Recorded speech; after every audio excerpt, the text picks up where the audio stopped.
నమస్కారం, శుభదినం కార్యక్రమానికి స్వాగతం. మరి ఈనాటి కార్యక్రమంలో భాగంగా మనతో పాటు ఉన్నారు విశ్వవిద్యాలయ అగ్రశ్రేణి తొలి మహిళ జ్యోతిష్య వాస్తుశాస్త్ర పట్టభద్ర పంచాంగకర్త జ్యోతిష్య మహోపాధ్యాయ జ్యోతిష్య శాస్త్రంలో PhD గోల్డ్ మెడలిస్ట్ కూడా అయినటువంటి డాక్టర్ ఈడ్పుగంటి పద్మజారాణి గారు మనతో పాటు ఉన్నారు. మరి నేటి రాశి ఫలాల వివరాలు వారి మాటల్లోనే అడిగి తెలుసుకుందాం. నేటి పంచాంగం. మరి నేటి పంచాంగం వివరాలు తెలియజేస్తారా? 3/4/2025 శ్రీ విశ్వావసు నామ సంవత్సరం ఉత్తరాయణం చైత్రమాసం శుక్లపక్షం గురువారం. సూర్యోదయం ఉదయం 5:50, సూర్యాస్తమయం సాయంత్రం 6:11, తిథి షష్ఠి రాత్రి 9:41, నక్షత్రం రోహిణి ఉదయం 7:02, యోగం సౌభాగ్య రాత్రి తెల్లవారుజామున 12:01, కరణం కౌల ఉదయం 10:40, తైతిల రాత్రి 9:41, రాహుకాలం మధ్యాహ్నం 1:33 నుంచి 3:06, గుళికాలం ఉదయం 8:55 నుంచి 10:28, యమగండం ఉదయం 5:50 నుంచి 7:23, అభిజిత్ ముహూర్తం ఉదయం 11:36 నుంచి 12:25, దుర్ముహూర్తం ఉదయం 9:57 నుంచి 10:46, మరల మధ్యాహ్నం 2:53 నుంచి 3:43, అమృతకాలం రాత్రి 9:29 నుంచి 11 గంటలు, వర్జం మధ్యాహ్నం 12:21 నుంచి 1:53. ఇది నేటి పంచాంగం. నేటి రాశి ఫలాలు. మేషరాశి.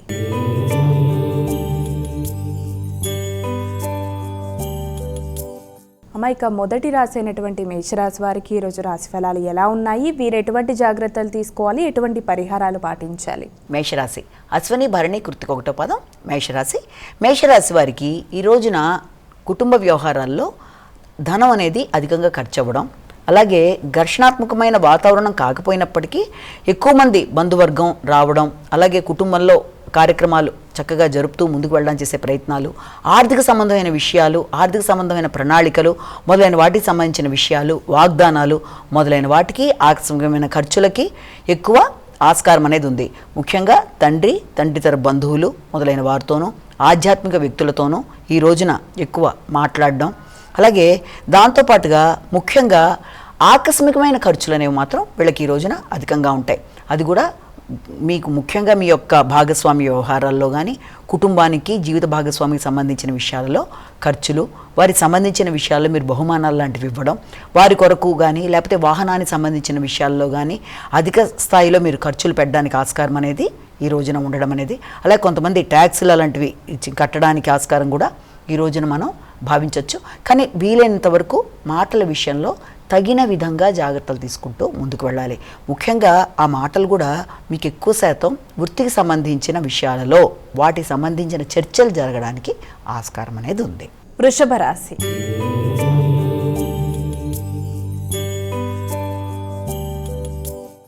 ఇక తదుపరి రాశి అయినటువంటి వృషభ రాశి వారికి ఈరోజు రాశి ఫలితాలు ఏ విధంగా ఉన్నాయి? వృషభ రాశిలోకి వచ్చే నక్షత్రాలను కనుక మనం తీసుకున్నట్లయితే కృత్తిక, రోహిణి, మృగశిర 2 పాదాలు. వీరికి ఈ వృషభ రాశి వారికి ఈ రోజున మీ మీద మీకు నమ్మకం పెరుగుతుంది. అలాగే ఆకస్మికమైన ఆర్థిక సంబంధమైన విషయాలు లాభదాయకంగా ఉండే అవకాశం అనేది ఉంది. మనసులో అనుకున్న విషయాలని చక్కగా ప్రణాళికాపరంగా చేసుకుంటూ ముందుకు వెళ్ళడానికి, అది కూడా మీకు చాలా ఆత్మీయులు తోబుట్టువులతో ముఖ్యంగా వారితో సంప్రదించి ఆకస్మికమైన మంచి నిర్ణయాలు తీసుకోవడానికి, అలాగే మీ యొక్క దగ్గర ప్రయాణాలకి మొదలైన వాటికి కూడా ఆస్కారం ఉన్న రోజుగా ఒకటి మనం భావించవచ్చు.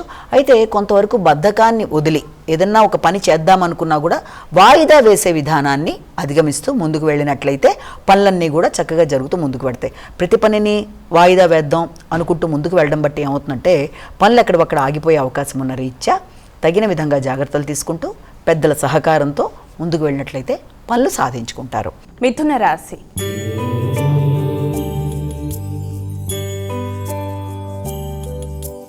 ఇక మిథున రాశి వారికి నేటి రాశి ఫలాలు ఏ విధంగా ఉన్నాయి? వీరెటువంటి జాగ్రత్తలు తీసుకోవాలి? మిథున రాశిలోకి వచ్చే నక్షత్రాలను కనుక మనం తీసుకున్నట్లయితే ఈ యొక్క ముఖ్యంగా ఈ మృగశిర, ఆరుద్ర, పునర్వసు 3 పాదాలు. ఈ మిథున రాశి వాళ్ళకి ఆకస్మికమైన ఖర్చులకి అంటే ఆదాయ సంబంధమైన విషయాల కన్నా ఎక్కువ శాతం ఖర్చులకి ఆస్కారం. ఆ ఖర్చులు కూడా మంచి విధానం అంటే మీకు ఏదన్నా ఆరోగ్య సంబంధమైన విషయాలలో కానీ, లేకపోతే ఇంతకుముందు తీర్చవలసిన దీర్ఘకాలికంగా ఎప్పటి నుంచో ఉన్న రుణాన్ని తీర్చడానికి కానీ మీరు చేసే ప్రయత్నాలు కొంతవరకు అనుకూలంగా ఉంటాయి.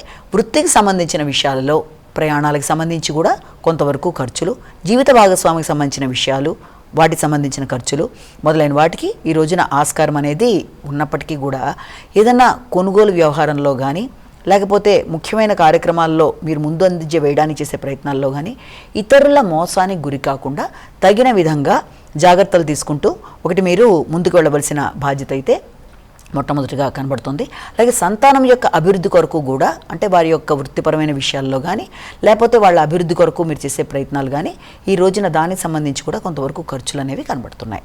కర్కాటక రాశి.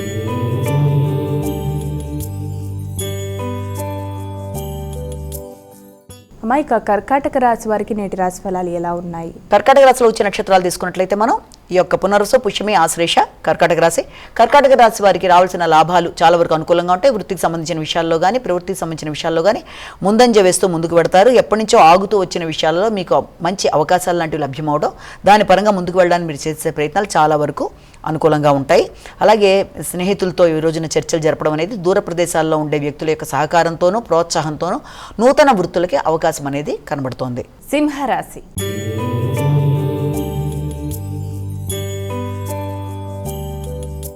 మైక తదుపరి రాశి అయినటువంటి సింహరాశి వారికి నేటి రాశి ఫలాలు ఏ విధంగా ఉన్నాయి? వేరేటువంటి పరిహారాలు తీసుకోవాలి? సింహరాశిలో వచ్చిన నక్షత్రాలు తీసుకుంటే మఖ, పుబ్బ, ఉత్తర.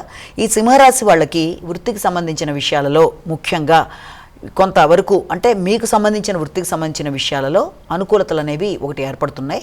అంతేకాకుండా సంతానానికి సంబంధించిన అభివృద్ధికి సంబంధించిన విషయాల్లో కూడా ఎక్కువ శాతం మీరు దృష్టిని కేటాయిస్తూ ముందుకు పెడతారు.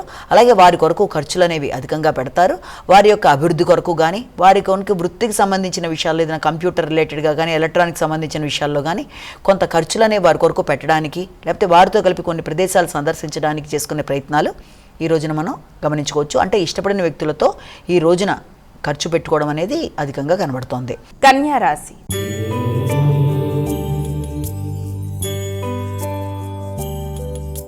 మైక తదుపరి రాశి అయినటువంటి కన్యా రాశి వారికి రాశి ఫలాలు ఏ విధంగా ఉన్నాయి? కన్యా రాశిలో వచ్చిన నక్షత్రాలు తీసుకున్నట్లయితే మనం ఈ యొక్క ముఖ్యంగా ఈ యొక్క ఉత్తరాహస్త, చిత్త, ఈ కన్యారాశి. ఈ కన్యారాశి వాళ్ళకి దూర ప్రయాణాలకి అవకాశం అనేది, దూర విద్య కొరకు చేసే ప్రయత్నాలకు అవకాశం అనేది కనబడుతుంది. అలాగే ఎవరికైనా వివాహానికి సంబంధించిన విషయాల్లో ఏదైనా చర్చలు జరగడానికి కూడా, దానికి సంబంధించి వ్యక్తులని కలవడం, వారితో చర్చలు చేయడానికి, ఏదైనా నిర్ణయం తీసుకుందామా వద్దా అని అటు ఇటు ఆలోచించడానికి మొదలైన వాటికి సంబంధించిన రోజుగా కూడా ఈ రోజున ఒకటి మనం భావించవచ్చు. అలాగే ఎదురు చూసిన వర్తమానాలు ఒకటి అందుకుంటారు. విద్యాపరమైన విషయాల్లోనూ, దూర విద్యకు సంబంధించిన విషయాల్లోనూ, విదేశీ సంబంధమైన వ్యవహారాల్లోనూ చాలా వరకు అనుకూలంగా ఉండడం, దూర ప్రదేశాల్లో ఉండే మీ కుటుంబ సభ్యులతో ఈ రోజున మీరు చర్చలు జరపడానికి ఆస్కారం ఉంది. తులారాశి.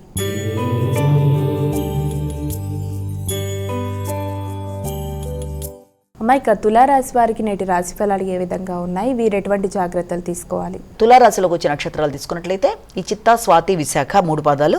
ఈ తులారాశి వారికి ఆర్థిక సంబంధమైన విషయాలు చాలా అధికంగా ఉండడం అనేది, వాటికి సంబంధించిన ఖర్చులు, అనుకోని ఖర్చుల వల్ల, ఆకస్మికమైన ఖర్చుల వల్ల కొంత మీరు బ్యాలెన్స్ అనేది తగ్గుతూ వస్తుంది. మానసికంగా అనుకునేది ఒకటి, జరిగేది ఒకటిలా ఉండడం. ముఖ్యంగా వృత్తి చేసే ప్రదేశాల్లో, అంటే మీ కింద ఎవరన్నా పనిచేస్తున్నా లేకపోతే మీరు ఏర్పరచుకున్న ఆఫీసుల్లో కానీ దానికి సంబంధించిన వ్యవహారాల్లో కొంత ఖర్చులు అనేవి, ఆకస్మికమైన వ్యవహారాలు, వాటికి మొదలైన వాటికి ఆస్కారం అనేది ఒకటి కనబడుతోంది.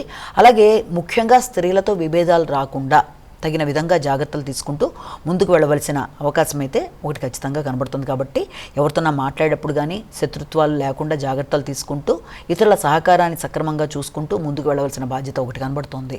వృశ్చిక రాశి.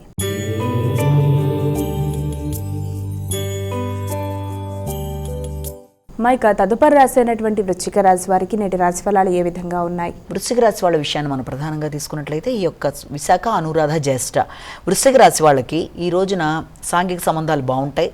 నూతన అవకాశాలు ఏర్పడతాయి. జీవిత భాగస్వామికి సంబంధించిన విషయాలలో లేకపోతే వారితో మీరు ఈ రోజున కలిపి గడిపే రోజు అంతా కూడా చాలా వరకు అనుకూలంగా ఉంటుంది.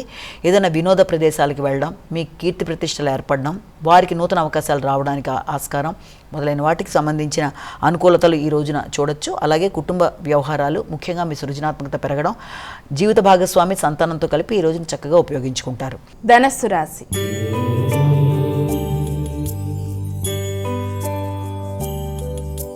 మైక ధనస్సు రాశి వారికి నేటి రాశి ఫలాలు ఎలా ఉన్నాయి? ధనస్సు రాశికి సంబంధించిన నక్షత్రాలను కనుక ప్రధానంగా తీసుకుంటే మూల, పూర్వాషాఢ, ఉత్తరాషాఢ 1వ పాదం.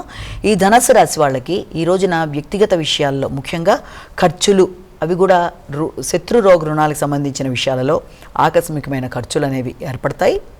అలాగే పోటీలలో పాల్గొనడం, పోటీలతో పాటుగా మీకు ముఖ్యంగా ఈ యొక్క ఆరోగ్యానికి సంబంధించిన విషయాల్లో మీ యొక్క గృహంలో వ్యక్తులు అంటే గృహంలో స్త్రీలకు ఎవరికన్నా ఆరోగ్య సంబంధమైన విషయాల్లో మీరు కొంత ఎక్కువ శ్రద్ధ చూపిస్తారు. ముఖ్యంగా గృహ వాతావరణాన్ని అందంగా మలుచుకోవడానికి ఖర్చులు అనేవి అధికంగా పెడతారు. అంటే ఇంటిని అందంగా డెకరేట్ చేయడానికి కానీ ఈ వాహనాలు కొనుగోలు కొరకు కానీ ఏదైనా మీరు ప్రయత్నాలు చేసేవారు ఈ రోజున దాని మీద ఎక్కువ దృష్టి సారిస్తారు. మకర రాశి.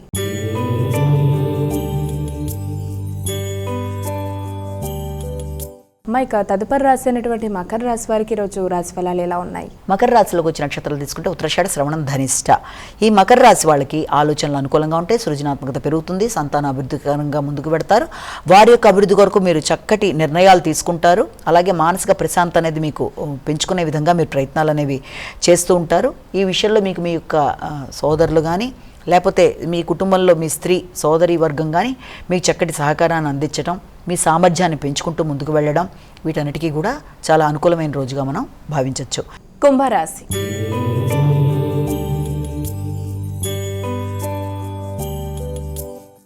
ఇక కుంభరాశి వారికి నేటి రాశి ఫలాలు ఎలా ఉన్నాయి? వీరు ఎటువంటి జాగ్రత్తలు తీసుకోవాలి? కుంభం వాళ్ళని తీసుకున్నట్లయితే మనం ధనిష్ట, శతభిషం, పూర్వభాద్ర 3 పాదాలు. ఈ కుంభరాశి వారికి గృహ వాతావరణం చాలా వరకు ప్రశాంతత కొంత తగ్గుతున్నట్టుగా అనిపించినప్పటికీ కూడా ఆ గృహ వాతావరణానికి సంబంధించిన విషయాల్లో అంటే ముఖ్యంగా తల్లిదండ్రులని సంప్రదించి ఖర్చులు పెట్టడం అనేది, ఆ ఖర్చులు కూడా వీలైనంత వరకు మీరు ఏదైనా వాహనానికి సంబంధించిన విషయాలలో లేకపోతే గృహానికి సంబంధించిన విషయాల్లో పెట్టుబడుల కొరకు, స్థిరాస్తులకు సంబంధించిన విషయాల్లో పెట్టుబడుల కొరకు ఎక్కువ ఆలోచనలు చేయడం అనేది, ఆలోచనలు మాత్రమే కాకుండా దాన్ని మీరు చక్కగా ముందుకు వెళ్ళడానికి చేసే ప్రయత్నాలు, విద్యార్థులకు విద్యకు సంబంధించిన విషయాల్లో ఎక్కువ శాతం కృషి చేస్తూ ఈ రోజున ఎక్కువ దృష్టి సారిస్తారు. విద్యకు సంబంధించి ముఖ్యంగా స్త్రీలు అంటే అమ్మాయిలు చాలా ఎక్కువ శాతం చాలా కష్టంతో ఎలాగైనా సరే ప్రయత్నించాలి అనుకుని ఈ రాశిలో పుట్టిన అమ్మాయిలు ఎక్కువ దృష్టి సారిస్తూ ముందుకెడతారు. మీనరాశి. ఇక చివరి రాశి అయినటువంటి మీనరాశి వారికి నేటి రాశి ఫలాలు ఎలా ఉన్నాయి? మీనరాశి వాళ్ళ విషయం తీసుకున్నట్లయితే మనం పూర్వభద్ర, ఉత్తరభద్ర, రేవతి. ఈ మీనరాశి వాళ్ళకి సంఘంలో గుర్తింపు, గౌరవం కోసం ఎక్కువ ప్రయత్నాలు చేస్తారు. కానీ మానసిక ప్రశాంతత తక్కువగా ఉంటుంది. సజ్జన సహకారం లభ్యమైనప్పటికీ ఆశించిన స్థాయిలో లేదనుకునే భావనలు ఒకటి వీళ్ళకి అధికంగా ఉంటాయి. ఉన్నప్పటికీ కూడా మీ మీద మీ వ్యక్తిగత శ్రద్ధ, తర్వాత దాంతోపాటు వ్యక్తిగత ఆకర్షణ కూడా పెరుగుతాయి. మాటల వల్ల కొంత వ్యక్తులతో విభేదాలు వచ్చే అవకాశం ఉంది. కాబట్టి వీలైనంత వరకు పౌరుషంగా నిర్ణయాలు తీసుకునే విషయంలో కానీ, నాయకత్వ లక్షణాల విషయంలో కానీ, ఆరోగ్యానికి సంబంధించిన వ్యక్తిగత విషయాల్లో కానీ తగిన విధంగా జాగ్రత్తలు తీసుకుంటూ మీ సామర్థ్యాన్ని పెంచుకుంటూ ముందుకు వెళ్ళాలి. ఇక ద్వాదశ రాశుల వారందరూ కూడా పాటించడానికి వీలుగా ఉన్నటువంటి పరిహారం ఏదైనా తెలియజేస్తారా? ద్వాదశ రాశుల వారికి పరిహారాన్ని కనుక తీసుకున్నట్లయితే మేషరాశి నుంచి మీనరాశి వరకు ప్రతి వ్యక్తి తమ వ్యక్తిగత దైవాన్ని ప్రార్థించుకుంటూ మీ యొక్క రోజుని ప్రారంభిస్తారు. దానితో పాటు ఈ రోజున అవకాశము, సమయం కూడా మీకు అనుకూలత కనబడినట్లయితే తప్పనిసరిగా దత్తాత్రేయుడికి సంబంధించిన శ్లోకాలు లేకపోతే గురుకు సంబంధించిన శ్లోకాలు ఇవన్నీ కూడా మీకు మంచి ఫలితాలు ఇవ్వడానికి ఆస్కారం ఉంది. వీటిల్లో వీలైనంతవరకు శ్రీదత్త శరణమ్మ అనే శ్లోకాన్ని పఠించడం అనేది, అలాగే అవకాశం ఉన్నట్లయితే దత్తాత్రేయుడి మందిరానికి వెళ్ళడం, దత్తాత్రేయుడికి సంబంధించిన అష్టోత్తరాలు, శతనామావళి లాంటివి చేసుకోవడానికి ఆస్కారం ఉంటే వీటిని చేసుకున్నా కూడా చాలా వరకు అనుకూలత అనేది ఏర్పడడానికి అవకాశం అనేది ఉంది. అలాగే ఇప్పుడు దాకా చెప్పుకున్న రాశి ఫలితాలని కేవలం వ్యక్తిని ఉద్దేశించి చెప్పినవి కాకుండా ప్రతి వ్యక్తి తమకే వర్తిస్తాయి నా భావనలోకి రాకుండా తమ వ్యక్తిగత జాతకంతో కలిపి గోచార ఫలితాలు కూడా చూసుకుంటూ ముందుకు పెడుతున్నప్పుడు గోచార ఫలితాల్లో ఏదైనా ఇబ్బందులు లాంటివి ఎదురవుతున్నా వాటికి సంబంధించిన చిన్న చిన్న పరిహారాలు పాటించుకుంటూ ముందుకు వెళ్ళినట్లయితే వ్యక్తిగత జాతకంతో కలిపి చూసుకుంటూ ముందుకు వెళ్ళినప్పుడు ఆ వచ్చిన చిన్నపాటి సమస్యల్ని ఈ పరిహారాల ద్వారా పాటించుకుంటూ ముందుకు వెళ్ళినప్పుడు సమస్యల్ని అధిగమించడం అనేది సులభతరంగా ఉంటుంది అని భావించవచ్చు. నేటి విశిష్టత. ఇక ప్రతిరోజు ఆ రోజు యొక్క విశిష్టతను చాలా చక్కగా చాలా వివరంగా తెలియజేస్తారు. మరి నేటి విశిష్టత ఏంటి? నేటి వైశిష్యంలో భాగంగా ఇవాళ మనం తెలుసుకోవలసిన మరి యొక్క రాశి మిథున రాశి. మిథున రాశి అనేది రాసుల పరంగా మిథున రాశి అనగానే దాంట్లోకి ఏమేమి నక్షత్రాలు వస్తాయి జనరల్గా మిథున రాశి అనేటప్పటికి మనకి తెలిసి ఈ యొక్క మృగశిర 2 పాదాలు, అలాగే ఆరుద్ర 1, 2, 3, 4 పాదాలు, అలాగే పునర్వసు 1, 2, 3 పాదాలు. ఇది మిథున రాశి. అలాగే మనం మామూలుగా సన్ సైన్స్ ప్రకారం తీసుకుంటే జెమిని, అలాగే మిథున లగ్నం. ఎవరైనా సరే సాధారణంగా మిథున రాశిలో కానీ మిథున లగ్నంలో కానీ లేకపోతే మిథున సన్ సైన్స్ ఎలాగైనా సరే వ్యక్తులకి దీంట్లో వాళ్ళ యొక్క ఫలితాలు ఎలా ఉంటాయి అంటే లక్షణాలు మనం మాట్లాడేది ఫలితాలు అంటే జన్మకుండలి. ఇక్కడ మనం జన్మకుండలి కాదు, మామూలు వ్యక్తి యొక్క లక్షణాలను ఇక్కడ మనం మాట్లాడుకున్నట్లయితే సాధారణంగా మిథున రాశిలో పుట్టిన వాళ్ళు వీళ్ళకి చాలా సౌమ్య స్వభావం అనేది ఫస్ట్ పాయింట్. మృదువుగా ఉంటారు, అంటే ప్రతి విషయంలో కూడా ఇతరులకి అనుగుణంగా వెళ్ళడానికి ప్రయత్నం ఫస్ట్ చేస్తారు. అంటే ఏ పని చేస్తే ఏ రకమైన ఇబ్బంది అవుతుందో, ఈ పని చేయొచ్చా చేయకూడదా అనే సంశయం అనేది వీళ్ళలో ఒకటి మనం అధికంగా చూడొచ్చు. అంటే ఇతరులకి అనుకూలంగా ఉండడం, చొరవ తక్కువగా ఉండడం, మొహమాటం అధికంగా ఉండడం, ఏ పని చేస్తే ఏ రకమైన ఇబ్బంది ఎదురవుతుంది, చెయ్యొచ్చా చెయ్యకూడదా అని రకరకాల సంశయం అనేది మనసులో అధికంగా ఉండడం, ఈ రకమైన లక్షణాలు అనేవి వారిలో మనం చూసినప్పటికీ కూడా చాలా హాస్యప్రియత్వం అనేది ఉంటుంది వీళ్ళలో. అంటే చాలా ఫన్నీగా మాట్లాడతారు, వాగ్దాటి కూడా చాలా చక్కగా ఉంటుంది. అలాగే రచనా నైపుణ్యం కూడా చాలా బాగుంటుంది, రైటింగ్ స్కిల్స్ చాలా బాగుంటాయి, మాట్లాడే విధానం బాగుంటుంది. అలాగే ధర్మం, ఏది న్యాయం, ఏది కరెక్ట్ అన్న విషయాల్లో బేరీజు వేసే విషయంలో కూడా చాలా చక్కగా, అంటే ఏదైనా విషయం ధర్మాలకు సంబంధించింది కానీ, న్యాయానికి సంబంధించిన విషయం కానీ, వీళ్ళ మధ్యవర్తిత్వానికి సంబంధించి కానీ, అంటే వ్యక్తులకి రాజీ చేయడంలో, మీడియేటర్షిప్ విషయంలో కానీ, ఇద్దరు వ్యక్తుల మధ్య ఏదైనా ఇబ్బంది ఉంటే వాటిని కలపడానికి చేసే ప్రయత్నాల్లో కానీ వీళ్ళు చాలా చక్కగా మంచి మీడియేటర్లుగా కూడా ఉపయోగపడతారు. అంటే ఆలోచనలు చాలా ఫాస్ట్గా ఉంటాయి, పాదరసంలాగా వీళ్ళకి ఆలోచనలు చాలా ఫాస్ట్గా వెళ్ళిపోతూ ఉంటాయి. ప్రతి విషయాన్ని చాలా నిశ్చితంగా పరికిస్తారు. అంటే ఏదో చూసేసాము మాట్లాడేసాం అని కాదు, ఏదన్నా ఒక విషయం గురించి మాట్లాడాలి అంటే అనర్గళంగా మాట్లాడడానికి ముందు దాంట్లో ప్రతిదీ బేరీజ్ వేసుకుంటారు. అవునా, ఇది ఎంతవరకు కరెక్ట్, ఇది ఇదే. అంటే వీళ్ళకి సాహిత్యం అంటే చాలా ఇష్టం, అలాగే సంగీతం అంటే చాలా ఇష్టం, కళలు అంటే చాలా ఇష్టం. అన్నీ అంటే వీళ్ళకి అన్ని రకాల కళలు, చాలా చాలా గ్రంథ రచన, అలాగే గ్రంథాలతో పాటు జర్నలిజం, ప్రతి విషయం కూడా వీళ్ళకి, మ్యాథమెటిక్స్, జ్యోతిష్యం, అన్ని రకాల సబ్జెక్టులు, పుస్తకాలంటే వీళ్ళకి చాలా చాలా మమకారం ఉంటుందన్నమాట. అంటే వీళ్ళకి భోగభాగ్యాలు అధికంగా ఉన్నా కూడా తెలియని అసంతృప్తి అనేది ఉంటుంది. వీళ్ళలో రెండు కోణాలు ఉంటాయి. అంటే ఏంటంటే ఒకటి ముఖ్యంగా వీళ్ళ చుట్టాలకి, అంటే బంధువర్గానికి కానీ వీళ్ళకి కావాల్సిన వాళ్ళకి కూడా వీళ్ళకి విషయాలు చాలా వరకు తెలియదు. అంటే ప్రతి విషయాన్ని వీళ్ళు ఎక్స్ప్రెస్ చేయరు, అదో కోణంలో వీళ్ళు ఉండిపోతారు, ఏ కష్టమైనా సుఖమైనా వీళ్ళు అనుభవించడం. అలాగే ఇంకా ఏంటంటే ఇతరులకి సహకరించే విషయంలో కానీ, ఆలోచన చేసే విషయంలో కానీ, లేకపోతే ఏదైనా ఒక ముఖ్యమైన విషయంలో ఇది చేద్దాం వద్దా అనుకునే దాంట్లో ఎక్కువ వీళ్ళు ఇమీడియట్గా డెసిషన్ తీసుకోపోవడం అనేది ఒకటి వీళ్ళలో ఉండే ఒక పెద్ద బలహీనత. అంటే వీళ్ళు ఆలోచిస్తూ ఉండగానే ఆ పని పోస్ట్ పోన్ అవ్వడం కాదు, ఆ పని అయిపోతుంది. అంటే వీళ్ళు తొందరగా డెసిషన్ తీసుకోపోవడం వల్ల వచ్చిన అవకాశాలని చాలా వరకు కోల్పోయే అవకాశం అనేది వీళ్ళ దాంట్లో మనం చూస్తాం. అలాగే ఇంకొక కూడా ఏంటంటే సంతానం అనేది వీళ్ళకి, పిల్లలంటే చాలా చాలా మమకారం అయినప్పటికీ కూడా వీళ్ళకి సంతానము వీళ్ళు ఆశించిన స్థాయిలో వాళ్ళు గౌరవం ఇవ్వటం లేదని వీళ్ళు కొంత బాధపడుతూ ఉంటారు. అంటే ఆ రెస్పెక్ట్ అనేది వీళ్ళు ఆశించిన స్థాయిలో లేదు అన్న విషయంలో ఇదవడం. వీళ్ళ పిల్లలు కూడా మంచి ఫైన్ ఆర్ట్స్, లలిత కళల్లో బాగా రాణిస్తారు. అంటే ఏదో ఒక మంచి ఆర్ట్ ఉంటుంది, అంటే భరతనాట్యమో, సంగీతమో, ఏదో ఒకటి చిత్రలేఖనమో, దేంట్లోనూ వీళ్ళ పిల్లలు బాగా రాణించడం అనేది. అలాగే వీళ్ళకి పితృర్జితం అనేది చాలా వరకు లభించకపోవడం, లేకపోతే తండ్రితో ఏదైనా వైఖరిలో కొంత విభిన్నమైన వాళ్ళకి కొంత మాటల్లో ఏదైనా సరిపోకపోవడం కానీ, అలాగే వీళ్ళకి అన్నదమ్ములు ఉన్నా కూడా ఒకళ్ళు మంచి స్థాయిలో ఉంటే ఒకళ్ళు మామూలు స్థాయిలో ఉండే అవకాశాలు లాంటివి. అలాగే వీళ్ళకి ఇంకా రెండో విషయం ఏంటంటే వీళ్ళకి సంబంధించి ఆరోగ్య విషయం, ప్రతి విషయంలోనూ ద్వంద్వ వైఖరి అన్నమాట. అంటే ఒకళ్ళు బాగుంటే ఒకళ్ళు బాగుండకపోవడం అనేది, లేకపోతే తండ్రి యొక్క కోఆపరేషన్ కానీ, తండ్రి యొక్క ఆర్జితం కానీ వీళ్ళకి లభించే విషయాల్లో కానీ, ఇలాంటి విషయాల్లో వీళ్ళకి కొంత ఆశించిన స్థాయిలో లేకపోవడం అనేది. తర్వాత వీళ్ళకి ఆరోగ్యానికి సంబంధించిన విషయాల్లో కూడా వీళ్ళు ఎక్కువ ఆలోచన చేస్తూ ఉంటారు కదా, కాబట్టి వీళ్ళకి ఏంటంటే అనవసరమైన టెన్షన్స్ అనేవి చాలా ఎక్కువగా ఉంటాయి. ప్రతి చిన్నదాన్ని కూడా ఎక్కువ భూతద్దంలో చూస్తారు, ఇమీడియట్గా అది అయిపోయింది అని అనుకోరు. ప్రతి చిన్న విషయంలోనూ మొట్టమొదటిది మనోదౌర్బల్యం అనేది, అంటే మానసికంగా వీళ్ళకి స్థిమితం తక్కువగా ఉండడం, అలాగే భీతి, అనవసరమైన భీతి, ప్రతి విషయంలో ఎక్కువ ఆలోచించి ఇంత ఉన్నా దాన్ని ఎక్కువగా ఆలోచించుకొని ఇంకేదైనా జరిగిపోతుందేమో అని అనుకోవడం. తర్వాత నిద్ర అనేది కూడా వీళ్ళకి సరిగ్గా ఉండదు, సాధారణంగా అంత ఈజీగా నిద్రపోవడం అనేది లేకుండా దానికి సంబంధించి. అలాగే ఎక్కువ ఆలోచనలతో శిరోవేదన, అంటే హెడేక్కి సంబంధించిన విషయాలు, జీర్ణ సంబంధమైన విషయాలు, అంటే డైజెషన్ ప్రాబ్లమ్స్ లాంటివి, ఇలాంటి వాటికి ఆస్కారం ఒకటి వీళ్ళ దాంట్లో మనం గమనించుకోవచ్చు. అలాగే రాస్తూ ఉండిపోమంటే ఎంతైనా రాయగలరు, ఏ విషయాన్ని చెప్పమని అనర్గళంగా చెప్పగలరు. అన్ని శాస్త్రాల్లోనూ ప్రవేశం ఉండి ప్రతి విషయం గురించి మాట్లాడడంలో చాలా ఎక్కువ ఇష్టాన్ని చూపిస్తారు. వయస్సు మళ్ళినా కూడా వాళ్ళు అది కనబడకుండా చాలా చక్కగా ఉంటారు, మంచిగా మాట్లాడతారు, అందరినీ ఆకట్టుకుంటారు. అందరితో జనాకర్షణ అనేది కూడా వీళ్ళకి విశేషంగా ఉంటుంది. ఎవరిని నొప్పించరు, చొరవ తక్కువగా ఉంటుంది. అలాగే వీళ్ళకి తొందరగా కోపం రావడం, దాన్ని వాళ్ళు రియాక్ట్ అయిపోవడం ఇలాంటివి ఉండవు. ప్రతి చిన్నది కూడా ఆలోచించుకుంటూ ముందుకు వెళ్ళడానికి చేసే ప్రయత్నాలు లాంటివి ఒకటి ఉంటుంది.